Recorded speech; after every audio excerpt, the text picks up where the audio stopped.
The first don't for 2002 is don't push your team to get back into the office at 100%.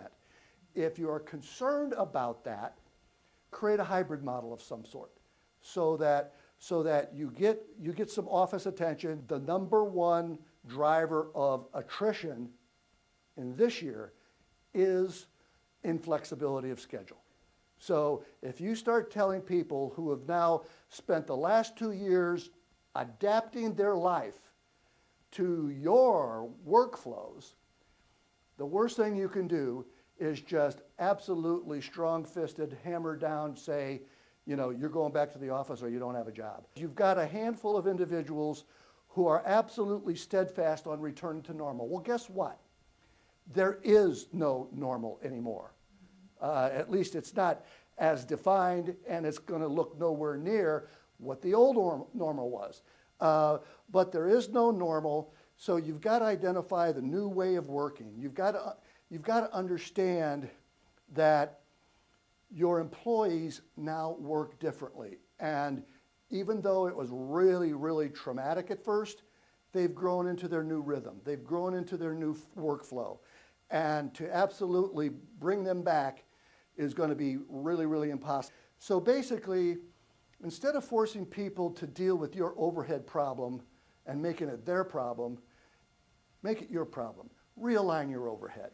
If you have to move your office because you only need a hybrid model anyhow, so there's only going to be 6 or 8 people in the office at any one point in time, well then reduce your overhead accordingly. You don't have to be on the umpteenth floor of a big downtown building getting charged out the you-know-what for rent. So realign your overhead if that's what it takes. And realize that the number one driver of retention is flexibility. So when I say benefits, I'm not necessarily talking about health insurance, even though that's big, as we talked about previously. But benefits, like the benefit of not having to return to the office, can be a big benefit, you know, because that saves on a lot of expenses that we just talked about with childcare and time and gasoline expense and all kinds of, not to mention the qualitative aspects of it that are more relationship driven and more back to the family unit, as Don pointed out. And if you're having a hard time figuring out what to do or how to get that done, talk to your team. Talk to everybody in your organization, and now's the time for new types of conversations, new types of, you know, qualitative analyses, new types of concerns for your employees, new ways of doing things. The devil's in the details. So Bob, I know you're busy, but it's probably going to take the better part of an hour for us to get through our conversation. So let's pick a date and time when you've got an hour set aside. Again, if it takes you an hour to do whatever it is that you need to do, you got to tell them it's going to take an hour. How many times have you gone into a meeting, you've got all this content you want to talk about, you sit down and the guy says, listen, I just found out I'm getting called in a meeting, I got 10 minutes, go ahead. Well, there's no way you can do it. You're better suited at that point in time to say, you know what, Bob, it's probably going to take the better part of an hour. Let's pick a date and time when you do have an hour so we can go through this. Shame on you. Professional selling is all about control.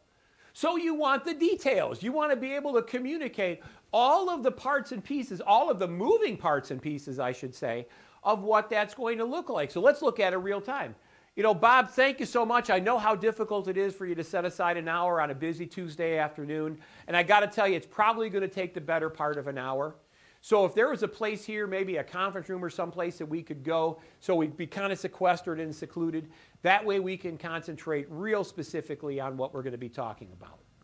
Now, there's no pressure in that. Again, we've thanked them. You cannot thank your clients enough.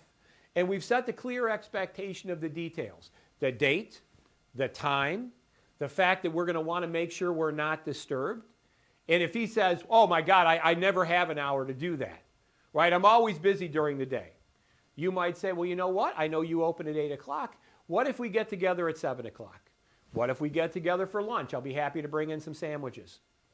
You want to look, again, you want to control, because when you're making your presentation, you want to make it in the best possible framework. And I think the mistake a lot of people make is they go in and think that the words are just going to come to them. I rarely find that to be the case. I think preparation is the most critical thing.